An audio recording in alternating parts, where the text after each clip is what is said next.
Hi everyone, আমি অর্পিতা। আজ তোমাদের সাথে শেয়ার করতে চলেছি একটা নতুন রান্নার ভিডিও। বেসিক্যালি এই রেসিপিটা একদম কম তেলে আমি বানিয়েছি আর একদম ঘরোয়া মশলা দিয়ে বানিয়েছি। তোমরা চাইলে তোমাদের হেলদি ডায়েট চার্টে রাখতে পারো।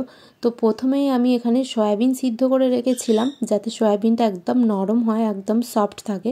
তো কড়াইতে অল্প একটু তেল দিয়েছি, তাতে সয়াবিনটা দিয়ে নুন হলুদ দিয়ে ভালো করে ভেজে নিয়েছি যাতে সয়াবিনের কাঁচা গন্ধটা একদম চলে যায়।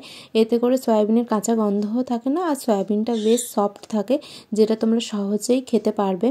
আর সয়াবিন কিন্তু আমাদের স্বাস্থ্যের পক্ষে প্রচুর ভালো। আর এটাকে আমরা ছোটোবেলায় বাচ্চাদের মাংস হিসেবেও জানতাম, মানে বাচ্চারা যখন জানতো যে এটা এক ধরনের মাংস।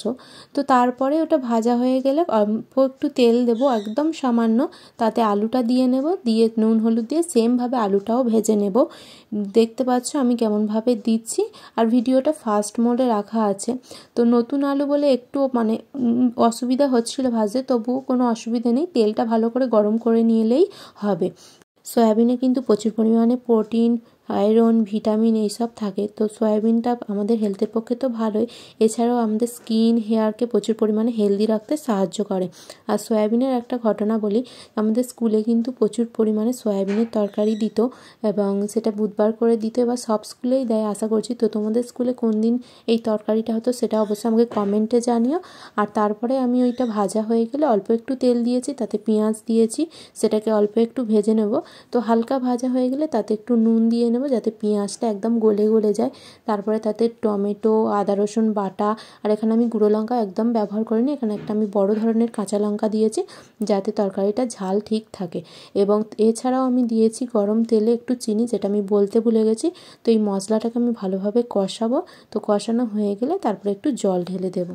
এই পার্টটুকু রেকর্ড করার পর হঠাৎ করেই, যে কেন জানি না, আমি যখন ভয়েস ওভার দিচ্ছিলাম এতটুকু রেকর্ড করার পর আমার আর ফোনে ভয়েস ওভার নিচ্ছিল না, ভয়েসই আসছিল না। হঠাৎ কী কারণ, কী বৃত্তান্ত আমি কিছুই বুঝতে পারছিলাম না।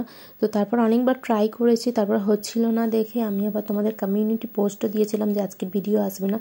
তো কালকে ভিডিও আসেনি, এটা হচ্ছে নেক্সট দিন। তো ফোনটা হঠাৎ করে আবার ঠিক হয়ে গেছিলো, এরকম আমার ফোনে এই দুবার হলো। তো জানি না কী কারণ হচ্ছে, তো অনেক দিন হয়ে গেছে ফোনটা, হয়তো এরকম হতে পারে, আর সেটা দেখাতে হবে ফোনটা একবার। তো এই হচ্ছে ব্যাপার, আর এখন ঠিক আছে।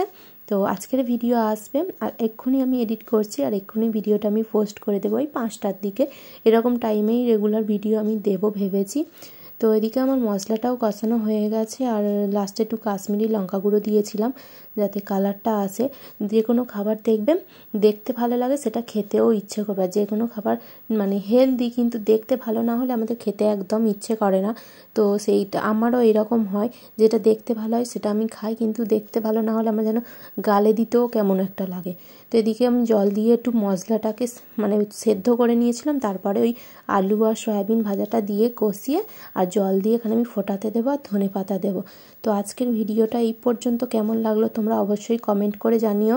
আর যদি ভালো লেগে থাকে তাহলে অবশ্যই আমার চ্যানেলটি সাবস্ক্রাইব করে আর এই ভিডিওটিতে একটা লাইক দিয়ে দিও। তো ধনে পাতাটা দিয়ে আমি নামিয়ে নেবো। আজকের মতো টাটা।